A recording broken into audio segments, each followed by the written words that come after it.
सुबह का लगभग 10 बजे का समय था।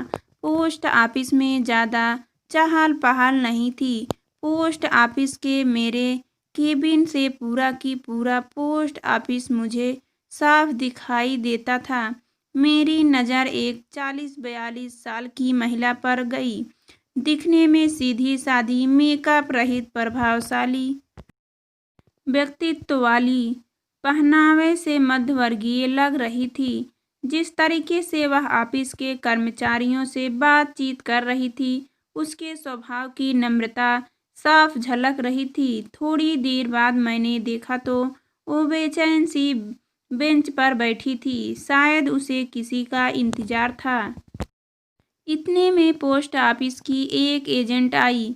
उस महिला ने एजेंट से कुछ बात की और एजेंट ने अंदर आकर मुझसे पूछा, सर इनकी आरडी मंजूर हो गई है। लगभग 9,000 की रकम है, लेकिन शर्मा जी कह रहे हैं कि अभी कैश नहीं है। 11 बजे बैंक खुलने पर ही पेमेंट हो सकता है। सर, मैंने पार्टी को बताया था कि मैं उनका पेमेंट जल्द ही करवा दूंगी। क्या कहीं से कैश का बंदोबस्त हो सकता है? हालांकि इतनी रकम तो पोस्ट ऑफिस में रहती है, लेकिन पहले दिन बैंक की छुट्टी होने से आज कैश नहीं थी। मैंने शर्मा जी को बुलाकर उनसे बात की, लेकिन उन्होंने कैश उपलब्ध न होने की बात ही दोहरा दी। एजेंट से उस महिला को 11:30 बजे तक इंतजार करने को कहकर मैं अपने काम में व्यस्त हो गया, क्योंकि बैंक खुलने के बाद कैश लाने में भी आधी घंटा तो लगेगा ही। लेकिन थोड़ी देर बाद मैंने देखा कि एजेंट तो जा चुकी है और वो महिला बड़ी बेसब्री से कैश लाने वाले लड़के का इंतजार कर रही है। 11:35 को वो महिला लगभग रुआसी होकर मेरे केबिन में आकर कहने लगी, सर मेरी बुजुर्ग सास जो कि 85 साल की है, उनके खाने का समय हो रहा है। मुझे उन्हें समय पर खाना खिलाना है। कैश आने में और कितना समय लगेगा? अब लड़का आता ही होगा। उसे देखकर सहज ही अनुमान लगाया जा सकता था कि उसके लिए एक एक मिनट कितना महत्वपूर्ण है। मैंने किसी बहू को सास को वक्त पर खाना खिलाने के लिए इतना व्यग्र होते पहली बार देखा था। मेरा काम करने में मन ही नहीं लग रहा था। पूरा ध्यान उस महिला पर ही केंद्रित था। उसकी बेचैनी मुझसे देखी नहीं जा रही थी। सच बताऊं, यदि उस वक्त मेरे पास पैसे होते तो मैं खुद उसे अपने पैसे देकर वक्त पर खाना कर देता। कैश आने पर मैं अपने पैसे ले लेता। लेकिन हाय रे किस्मत, मेरे पास भी इतने पैसे न थे। मैंने उसे बुलाकर कहा, आप यहाँ पर हस्ताक्षर कर दीजिए ताकि कैश आने पर आपका उतना वक्त भी बचे। उसने हस्ताक्षर कर दिए और बेंच पर जाकर बैठ गई। 11:45 हो गई, लेकिन लड़का नहीं आया। अब उसका धैर्य जवाब देने लगा।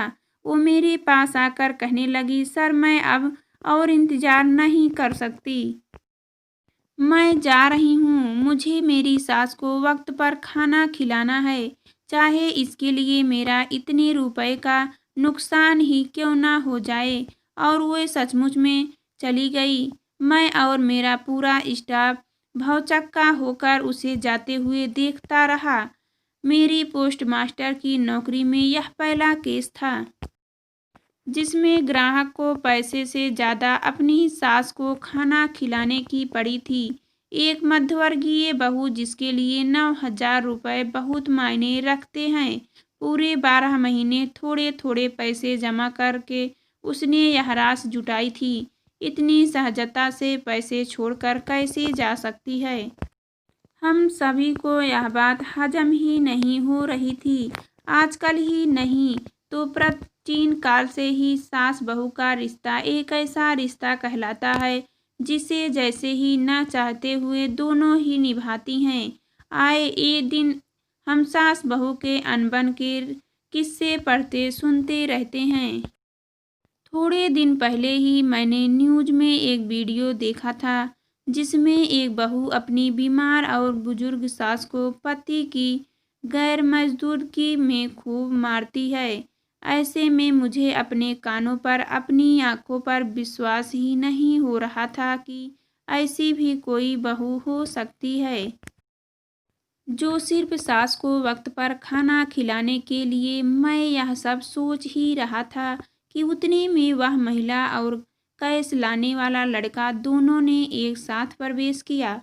हुआ एक कि जैसे ही वो महिला बाहर गई वैसे ही उसे लड़का आते हुए दिख गया। हमने जल्दी से उसे कैश देकर रवाना किया। मुझे और मेरे पूरे स्टाफ को ऐसे लग रहा था कि जैसे हमने उस महिला को कैश सौंपकर बहुत बड़ा काम किया हो। अभी भी जब भी वो घटना याद आती है तब आंखें देखी घटना होने के बावजूद भी विश्वास कर पाना कठिन होता है कि क्या ऐसी भी कोई बहू